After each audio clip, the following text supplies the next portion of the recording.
ባለፈው ስለ ጥቁሯ ፈረሰኛ ስለ ሰይዳ ኸውላ ቢንተል አዝወር በሰራነው ቪዲዮ ላይ በርካቶቻችሁ ታሪኩ ገና እንዳልተጠናቀቀና ፍጻሜውን ለማወቅ እንደጓጓችሁ በኮሜንት መስጫው ላይ ነግራችሁኛል። አዎ ያኔ ታሪኩን ሙሉ በሙሉ ሳናጠናቀቅ ያቆምነው ዋናው ዓላማችን ብዙዎች እንደ ተረት ለሚቆጥሩት ለዚህ ታምራዊ ታሪክ ምላሽ ለመስጠት የኸውላን ማንነትና የታሪኩን ፍጹም እውነተኝነት በታሪክ ማስረጃ አስደግፎ ማስረዳት ስለነበር ነው።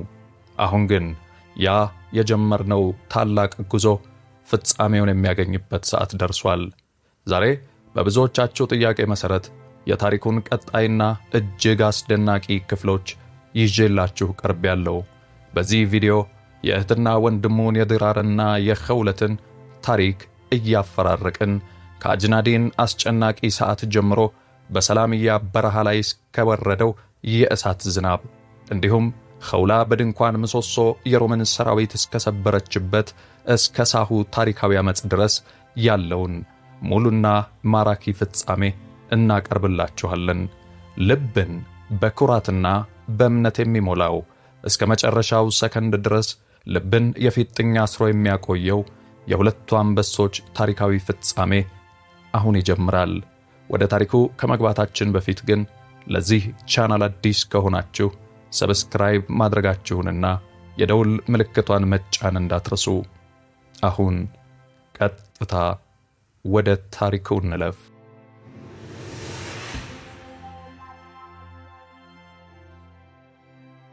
የሪዳ ጦርነቶች ማዕበል ረግቦ በመዲና ሰማይ ስር አንጻራዊ ሰላም መስፈን በጀመረበት ወቅት ነበር ታሪክ ሌላ አዲስ ምዕራፍ ለመክፈት እያሰፈሰፈው። ድንገተኛው ድልና በረሃውን ያናወጠው የሙስሊሞች ስኬት የሮማውያንን ዓይን እንደሳበ ብልሁ ኸሊፋ አቡበክርን ሲዲቅ ተረድተዋል። የሮም ንጉሠ ነገሥት ኃያል ጦር መዲናን አደጋ ላይ ከመጣሉ በፊት ቀድሞ መውረሩ የግድ ይል ነበር። ኸሊፋው 4 ታሪካዊ ስብስቦችን አደራጁም። እነዚህ ጦሮች ቁጥራቸው ከ24,000 የማይበልጥ ቢሆንም የሚመሩት ግን በጦርነት እቶን ውስጥ ተፈትነው በወጡ ልባቸውን ደብረት በጠነከረ ብቁ መሪዎች ነበር። የመጀመሪያው ጦር በአቡ ዑበይዳ ዓምር ኢብኑል ጀራህ መሪነት የተዘጋጀ ሲሆን መዳረሻው ሒምስ። ሁለተኛው ጦር በየዚድ ኢብኑ አቢ ሱፊያን መሪነት የተዘጋጀ ሲሆን መዳረሻው ደማስቆ ነበር። አቡበክርን ሲዲቅ የሦስተኛውን ጦር መሪነት ለሹራህቢል ኢብኑ ሐሰና እየሰጡ ሲሆን መዳረሻው የበስራ ቀጠና ነበር። አራተኛው ጦር ደግሞ በዓምር ኢብኑል ዓስ የሚመራ የተደራጀ ጦር ሲሆን መዳረሻው ፍልስጤም ነበሩ። አቡበክር እርስ በርሳቸው እንዲረዳዱና በአንድ ላይ ሲሰበሰቡ አጠቃላይ አመራሩ ለአቡ ዑበይዳ እንዲሆን አዘዙ። ሰራዊቱ ከመዲና አጥር ውጪ ለጉዞ ሲሰናዳ የነቢዩ ታማኝ ምትክ አቡበክርን ሲዲቅ ፈረሳቸውን እየመሩ በሰራዊቱ መካከል ተገኙ። በወቅቱ ያስተላለፉት የሰይፍን ሥልጣን በሞራል ልጓም የገታው ታሪካዊ መመሪያቸው ዛሬም ድረስ በሰዋዊ እሴቱ ደምቆ ይነበባል። እንዲህ ነበር ያሉት: ሰይፋችሁን በፍትሕ ልጓም ግቱት። ዕድሜው የገፋና የደከመ ሽማግሌ፣ ገና ጨቅላ የሆነ አቅመቢስ ሕፃን ወይንም ሴቶችን ፈጽሞ እንዳትነኩ። የሰው ልጆች መጠለያ የሆኑ ማደሪያ ቤቶችን አታፍርሱ። ምድርን የምታለመልም ፍሬያማ ዛፍንም አትቁረጡ። ለምግብ ከሚሆናችሁ የዕለት ተዕለት ሲሳይ በስተቀር ንጹሐን እንስሳትን በግፍ አትውጉም፣ አትረዱም፣ ሕይወታቸውንም አታጥፉ። እኛ የምንዋጋው ግፈኞችን እንጂ ፍጥረታትን አይደለምና ድላችን በፍትሕ ላይ የጸና ይሁን። ይህ ትእዛዝ የጦርነት ድቅድቅ ጨለማ በፍትሕ ብርሃን የፈነጠቀ የእስልምና ወታደራዊ ስነ ምግባርን አሻራ ያሳየ ነበር። ነገር ግን በአጅናዲን ምድር ላይ የተጋረጠው ፈተና ቀላል አልነበረም። የሮማውያን ሰራዊት እንዳንበጣ መንጋ ምድሪቱን አጥለቅልቋታል። የወርቅና የብር መስቀሎቻቸውን ወደ ሰማይ ከፍ አድርገው የሙስሊሙን ጦር ጨፍልቀው እስካላጠፉ ድረስ ላለመመለስ ጌታችን ባሉት ስም ተማምለዋል። በዕለተ ቅዳሜ በ13ኛው ዓመተ ሂጅራ ጀማዱል አወል 7ኛው ቀን ላይ በአጅናዴን ምድር ላይ የዓለምን ዕጣ ፈንታ የሚቀይር ታላቅ ፍልሚያ ተቀሰቀሰ። የኃይል ሚዛኑ ላይን የሚከብድ ነበር። የሮም ሰራዊት 100,000 ኩሩ ተዋጊዎችን አሰልፎ ሲገሰግስ፣ የሙስሊሙ ጦር ደግሞ 33,000 ብቻ ነበር። ይህ ማለት እያንዳንዱ ሙጃሂድ 3 ብረት ለበስ የሮማ ወታደርን መጋፈጥ ነበረበት ማለት ነው። ነገር ግን ቁጥር የልብ ጽናት ሊበግረው አልቻለም። ታላቁ ስትራቴጂስት ኻሊድ ብኑል ወሊድ የጦር ሜዳውን ባይኑ መርምሮ ሰራዊቱን እንደ ሰዓት ማሽን በጥንቃቄ አደራጀው። የቀኝ ክንፍ በታላቁ ሰሃቢ ሙዓዝ ኢብኑ ጀበል መሪነት እንዲጸና ተደረገ። የግራ ክንፍ በጀግናው ሰዒድ ኢብኑ ዓሚር ስር እንዲመሸግ ተደረገ። የጦሩን እምብርት ኻሊድ ለሁለት ከፈለው። የኋላውን ክፍል በእግር ለሚጓዙት እግረኞች አድርጎ በብልሁ አቡ ዑበይዳ መሪነት ሲመድብ፣ ግንባር ቀደሙንና ፈጣኑን ክፍል ደግሞ ለፈረሰኞቹ አድርጎ በጀግናው ሰዒድ ብኑ ዘይድ ሥራ አደረጋቸው። ኻሊድ ራሱ በስተጀርባ አልተደበቀም። በሙስሊሙ ጦር ፊት ለፊት በጠላት ሰይፍ መውረጃ ግንባር ላይ እንደ ቋጥኝ ቆመ። ሰራዊቱ ሁሉ አይኑን በርሱ ላይ ጥሎ ነበር። የመላው ጦር የመነሻ ምልክት የኻሊድ የራሱ የመጀመሪያ ጥቃት ነበር። ኻሊድ ለሰራዊቱ እንዲህ ሲል ጥብቅ ትእዛዝ ሰጠ። የአላህ ባሪያዎች ሆይ ሁላችሁም አይናችሁን እኔ ላይ ብቻ ትከሉ፣ የሰይፌን ብልጭታ ተከተሉ። እኔ ወደ ጠላት ማዕበል መብረቅ ሆኜ በተወረወርኩና ጥቃት በሰነዘርኩ ጊዜ እናንተም እንደ አንድ ክንድ እንደ አንድ ኃያል አካል ሆናችሁ በአንድነት ምድሪቱን አንቀጥቅጧት። ከበስተጀርባዬ የሚነሳው የእናንተ ቁጣ የጠላትን ሰይፍ አመድ ያድርገው። በሌላ በኩል ግን የሮም የጦር አዛዥ ወርዳን ሙሉ በሙሉ በጦሩ የኋላ ክፍል ተደብቆ ነበር። ይህ ልክ ሩስቱም በአልቃዲሲያ ጦርነት እንዳደረገው ማለት ነው።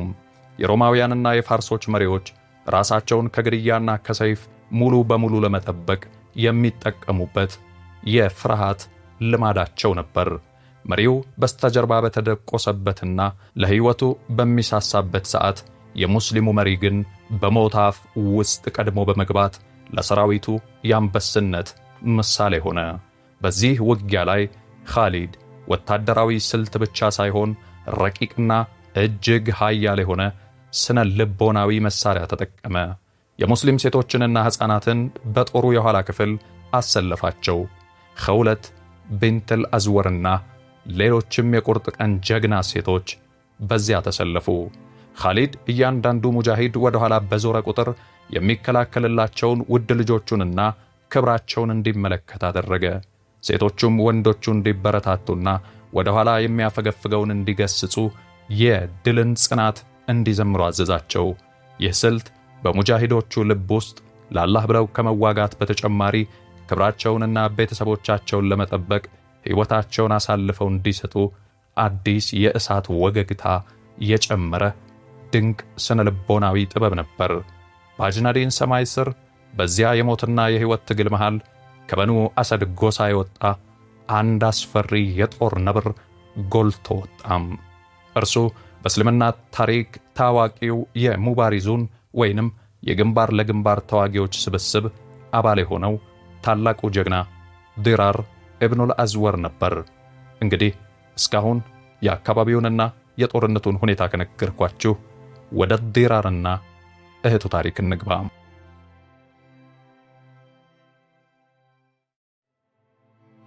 ዲራር ተራ ተዋጊ አልነበረም። የጦርነቱ ቶን ሲጋጋል ጋሻውን ጥሎ የብረት ጥሩሩን ልብሱን ከወገቡ ላይ አውልቆ በባዶ ደረቱ ወደ ጠላት ማዕበል መትመም ልማዱ የሆነ ጀግና ተዋጊ ነው። ይህንን አስገራሚ ትዕይንት የተመለከቱት ሮማውያን በታላቅ ድንጋጤ ተውጠዋል። ፍርሃት የሌለበትና በቁጣ የሚገሰግሰው ይህንን ጀግና ራቁቱን የሚዋጋው ሰይጣን ዘ ኔክድ ዋሪየር የሚል ስም አወጡለት። በአጅናዲን ዕለት ዲራር በሮም ሰራዊት ላይ የሞት መልአክ ሆኖ አለ። በቁጣ እያገሳ የጠላትን ሰልፍ በግራና በቀኝ እየሰነጠቀ ለብቻው 30 የሮም ፈረሰኞችን አረደም። በንቀት እይታ እያያቸው በታሪክ የማይረሳውን የሰይፍ ውዝዋዜ በሮማውያን ደም ላይ አሳየም። ነገር ግን የቱንም ያህል ጀግና ቢሆን የሰው ልጅ አቅም ገደብ አለውና የዕጣ ፈንታ ጥቁር ደመና በዲራር ላይ የሚያንዣብብበት ቀን መጣ። ዲራር 500 ሙጃሂዶችን አስከትሎ የጠላትን ጦር ሊሰልልና መረጃ ሊሰበስብ በረሃውን አቋርጦ ተጓዘም። ነገር ግን ሮማውያን አስቀድመው ወጥመድ አዘጋጅተውለት ነበር። በድንገት እጅግ የበዛ የጠላት ጦር ከበባቸው። እልህ አስጨራሽና ደም አፋሳሽ ውጊያ ተቀሰቀሰ። ሮማውያን የዲራርን አደገኝነትና ማንነት ጠንቅቀው ያውቁ ስለነበር ዋና ዓላማቸው እሱን መጣል ሆነም። ስልታዊ በሆነ መንገድ ነጥለው ከፍተኛ ከበባ ውስጥ አስገቡት። ደሙ እስኪፈስና እስኪዳከም ድረስ በማሮጥ ያንን የማይደራደረውን፣ የማይፈራውን፣ የማይደፈረውን ኃይሉን አሟጠጡት። በመጨረሻም ያ የጦር ሜዳ አንበሳ አቅሙ ተሟጦ ሲዝል ከ200 ጓዶቹ ጋር ተማረኩ።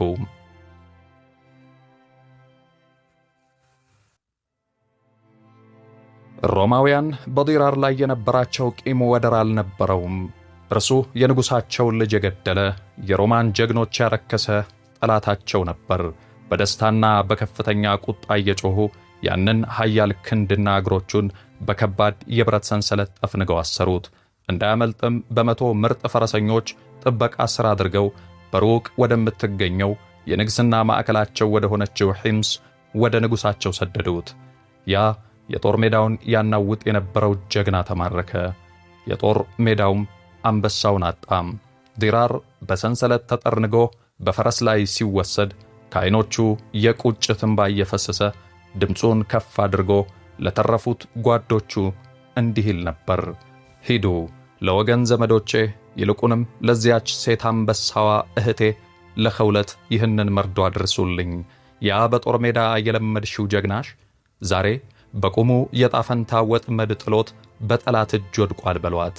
ክንዱንና እግሮቹን የብረት ሰንሰለት ቢጠፈንገውም ልቡ ግን አሁንም እንደ እሳት እየነደደ ነው ብላችሁ አርዱልኝ። ወንድምሽ በአካል ታስሯል፣ ነገር ግን መንፈሱ አልተንበረከከም ብላችሁ ንገሯት ይል ነበር። የጀግናው ድምፅ በበረሃው ነፋስ ውስጥ እየቀለጠ ሄደ። ነገር ግን ይህንን መርዶ የሰማችው እህቱ ኸውለት ቢንትል አዝወር ታሪክን የምትቀይር ሌላኛዋ የጦርነት አንበሳ ሆና እንደምትነሳ ሮማውያን ገና አልጠረጠሩም ነበር።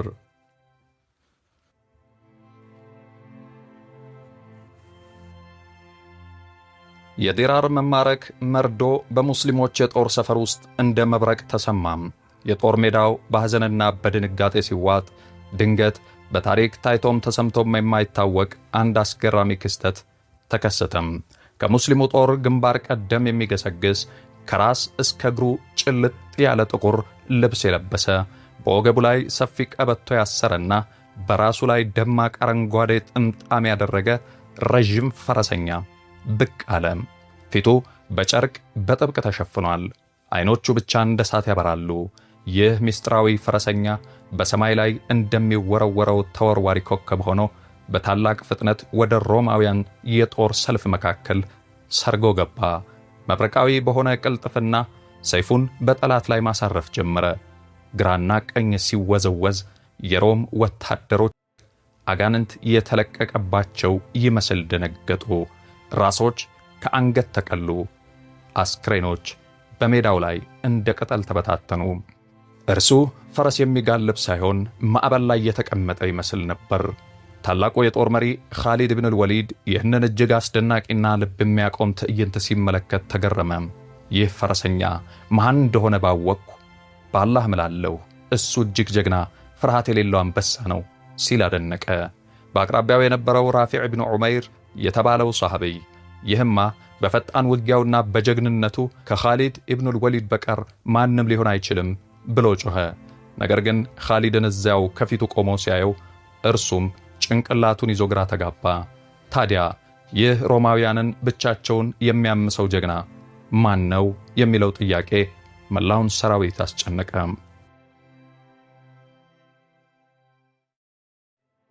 ምስጢራዊው ፈረሰኛ የጠላትን ሰልፍ አበራይቶ ልብሱና ፈረሱ በጠላት ደም ተቀብቶ ወደ ሙስሊሙ የጦር ሰፈር ሲመለስ ኻሊድ ፈረሱን አስጠግቶ መንገዱን ዘጋው። አንት ጀግና ሆይ ማንነትህን ግለጽልን፣ ይህንን ያሸበረንን መከናነቢያህንም አንሳልን አለው። ፈረሰኛው ግን ምንም ሳይመልስ ፊቱን አዙሮ ሊሄድ ሞከረ። ኻሊድና ሰሃባዎቹ ደግመው ደጋግመው ሲማጸኑት በመጨረሻም ያ ፈረሰኛ በጥቁር ጨርቅ የተሸፈነ መከናነቢያውን ቀስ አድርጎ አነሳው። የሰራዊቱ አፍ ተዘጋም። ፍጹም ጸጥታ ሰፈነ። ከመከናነቢያው በስተጀርባ የወጣው ፊት የወንድ ሳይሆን በላብና በቁጭት የራሰ የሴት ፊት ነበር። አሚር ሆይ ፊቴን ካንተ ያዞርኩት ካለኝ ታላቅ አክብሮት እና ኀፍረት የተነሳ ነው። አንተ የዚህ ክቡር ሰራዊት ታላቅ መሪ ነህ። እኔ ግን እስከዚህች ሰዓት ድረስ በቤት ጥላ ስር በድንኳን በስተጀርባ የምኖር ተራ ሴት ነኝ። ነገር ግን የወንድሜ ሰንሰለት የደሙ ጥሪ ከቤት አስወጥቶ በጦር ሜዳ እሳት መካከል ጣለኝ አለች። እሷ በ100 ወንዶች የምትመዘነው ለወንድሟ ታላቅ ፍቅር ያላት እስከዚያች ሰዓት ድረስ የቆሰሉትን ስትረዳና ውሃ ስታጠጣ የነበረችው የዲራር እህት ኸውለት ቢንትል አዝወር ነበረች።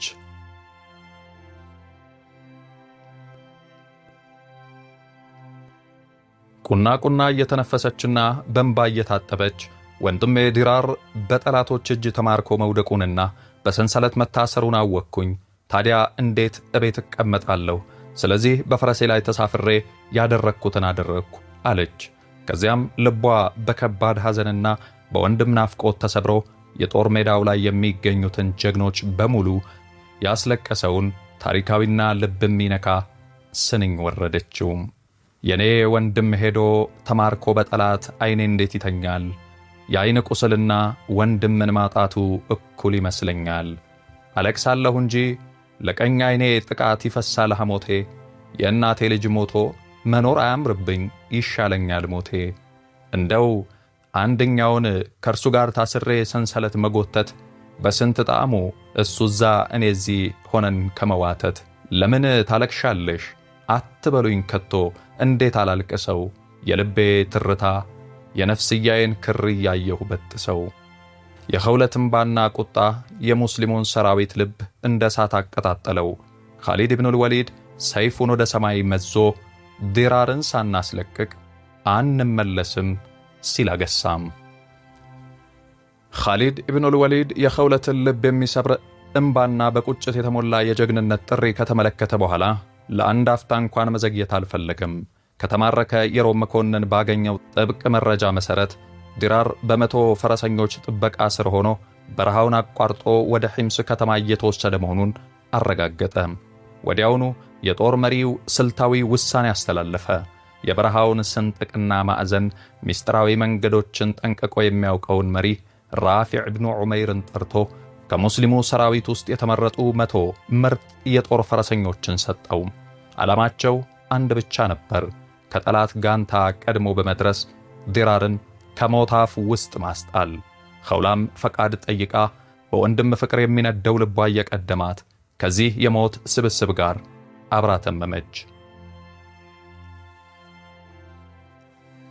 ተጓዦቹ ሌሊትና ቀን ሳይሰለቹ ለሰከንድ እንኳን ሳይቆሙ መሬቱን እያጠፉ በበረሃው ላይ በረሩ። ፈረሶቻቸው ከመጠን በላይ ከመጋለባቸው የተነሳ ከአፋቸው አረፋ ይደፍቅ ነበር። በሐማ ግዛት ስር ወደምትገኘው ሰላምያ ወደምትባል መንደር ሲደርሱ ፈጣኑ ስትራቴጂስት ራፊዕ መሬቱን መርምሮ የጠላት ጋንታ ገና እዚያ እንዳልደረሰ አረጋገጠ። የሙስሊም ፈረሰኞች ጦር በአንድ ጠባብ ሸለቆ ውስጥ በጥንቃቄ ተደብቆ ይጠብቅ ጀመር። ፍጹም ጸጥታ ሰፈነ። ከአፍታ ቆይታ በኋላ ግን ከሩቅ የበረሃው አድማስ ላይ የነፈሰ የአቧራ ደመና በግልጽ ታየ። የፈረሶች ኮቴና የወንዶች ድምፅም እየጎላ መጣ።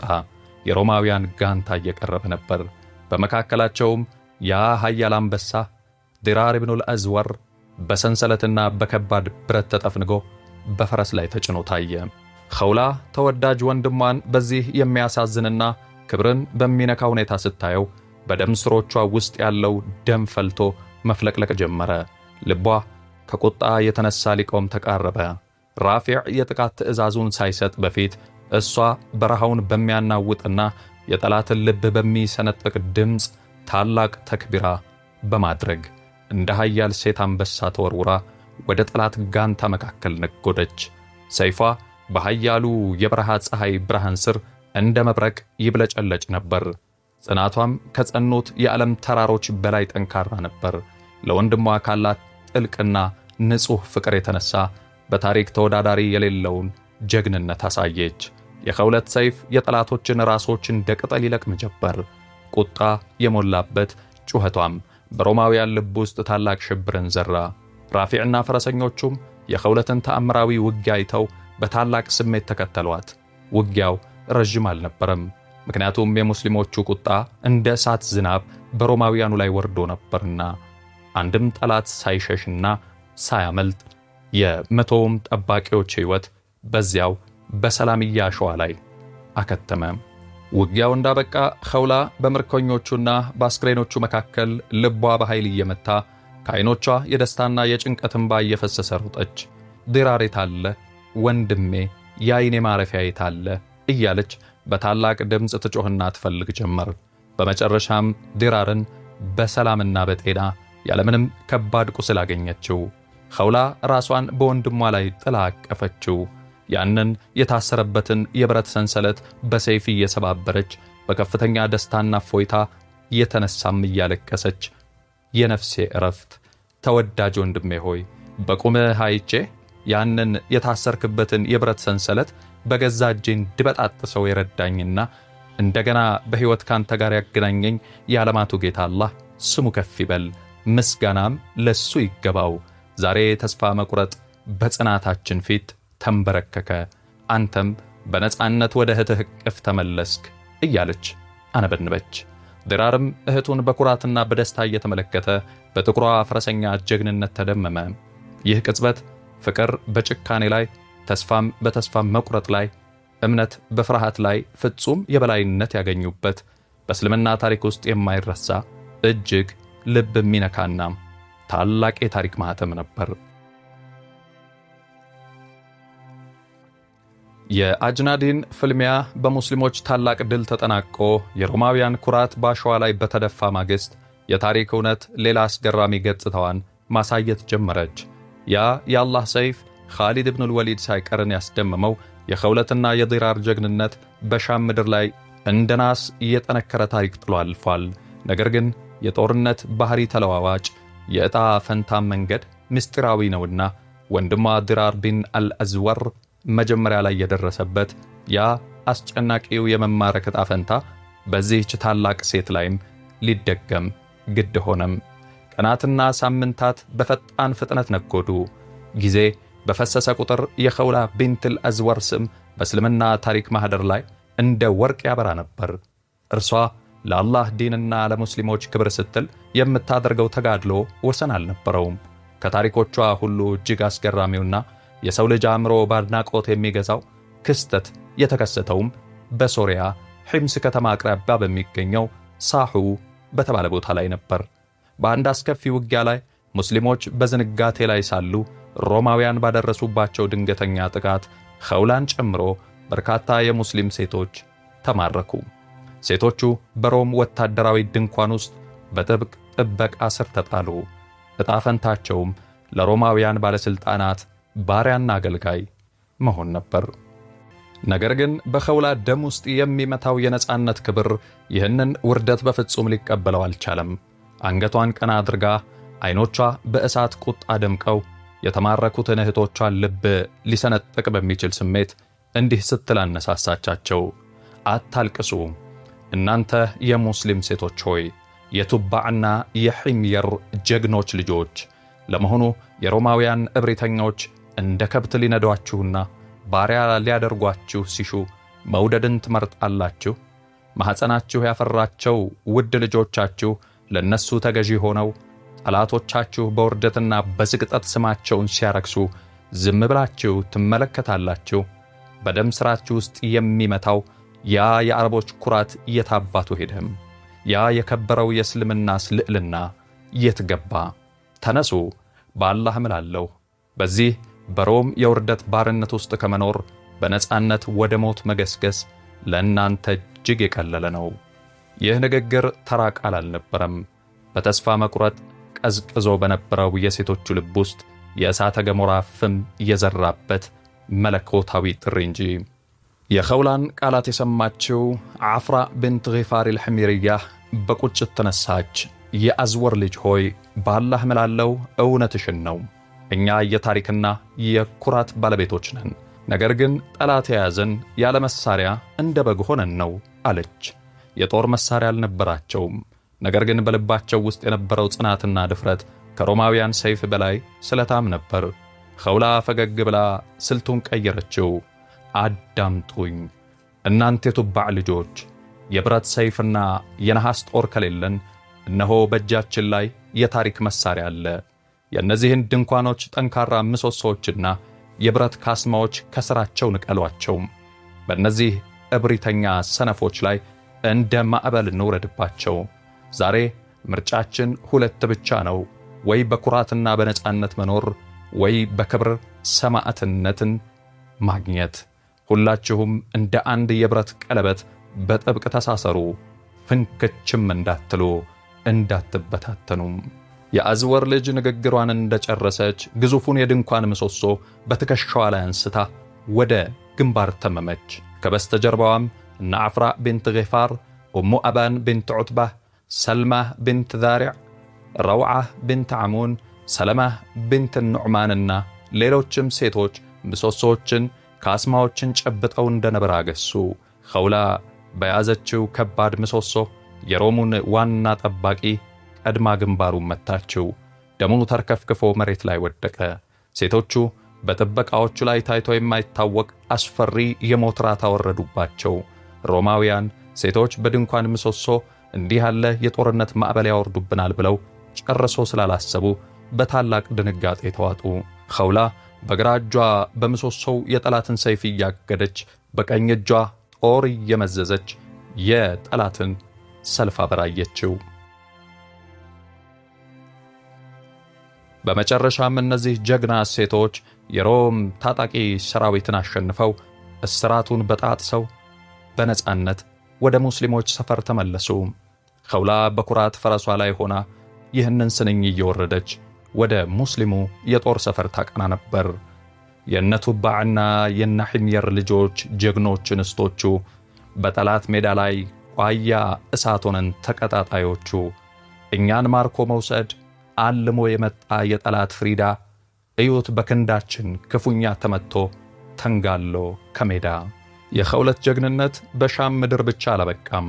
ወንድሟ ዲራር በሌላ ውጊያ ላይ እንደገና በተማረከ ጊዜ ሰልፎችን ሰብራ በመግባት በአንጾኪያ ፍልሚያ ላይ ተሳትፋለች። የግብፅ መከፈት ወይንም ፍቱሑ ምስር በመባል በሚታወቀው ታሪካዊ ዘመቻም በደማቅ ጀግንነት ተሳትፋለች።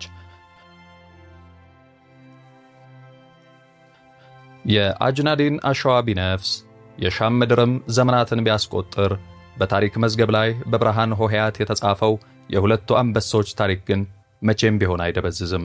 እነርሱ ከአንድ ማኅፀን የወጡ በአንድ የእምነት እቶን ውስጥ እየበሰሉ የጀግንነትና የነጻነት ጥምረቶች ነበሩ። በአንድ በኩል ያ የጦር ሜዳውን የሚያናውጠው ጋሻና ጡሩራውን ጥሎ በባዶ ደረቱ ጠላትን የሚጋፈጠው ዲራር ኢብኑል አዝወር የቁርጥ ቀን ወንድም ሆኖ በታሪክ ግንባር ላይ ቆሟል።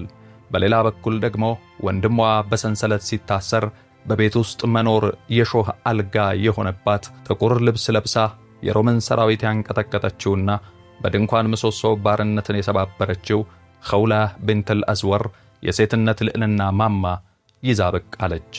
ዲራር የሰይፍና የጋሻ ቁም ነገር ሆኖ ጠላትን ሲያስደነግጥ፣ ኸውላ ደግሞ የእምነትና የቁጭት መብረቅ ሆና በጠላት ሰልፍ መካከል ሰረገች። ዲራር ተማርኮ በብረት ሰንሰለት በታሰረበት አስጨናቂ ሰዓት ኸውላ ወንድሟን ለማስጣል በረሃውን በሳት አጥለቀለቀችው። እሷም ዕጣ ፈንታው ደርሷት በሳሁ ምድር ስትማረክ የወንድሟን ጽናት አርአያ አድርጋ የነጻነትን አዋጅ በገዛ እጇ ጻፈች።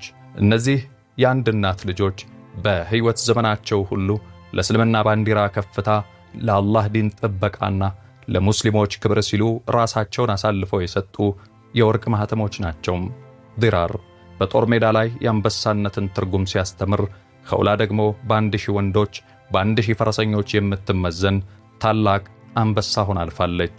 አላህ ለኸውላና ለዲራር ይዘንላቸው፣ በሰፊው ጀነትም ያኑራቸው። ከእውነተኞቹ ከሸሂዶቹና ከመልካም ሰዎች ጋር መኖሪያቸውን ያደርግላቸውም። የዲራርና የኸውላ ቢንት አልአዝወር ታሪክ ሙስሊሞች በዘመናት ሁሉ በልቦቻቸው ውስጥ የሚያስታውሱትን ታላቅ የእምነት የጽናትና የጂሃድ ውርስ ትቶ አልፏል። መጪውም ትውልድ ሊከተለው የሚገባ ታላቅ የብርሃን ፋኖስ ነው። ውድ ተመልካቾቻችን ይህንን ልብ የሚነካና እምነትን የሚያድስ ታሪክ ስለተመለከታችሁ ከልብ እናመሰግናለን። በቀጣይ ሳምንት በሌላ አስደናቂ ታሪክ እስከምንገናኝ በሰላም በጽናትና በእምነት ቆዩልን። ወሰላሙ ዓለይኩም ወራህመቱላሂ ወበረካቱሁ።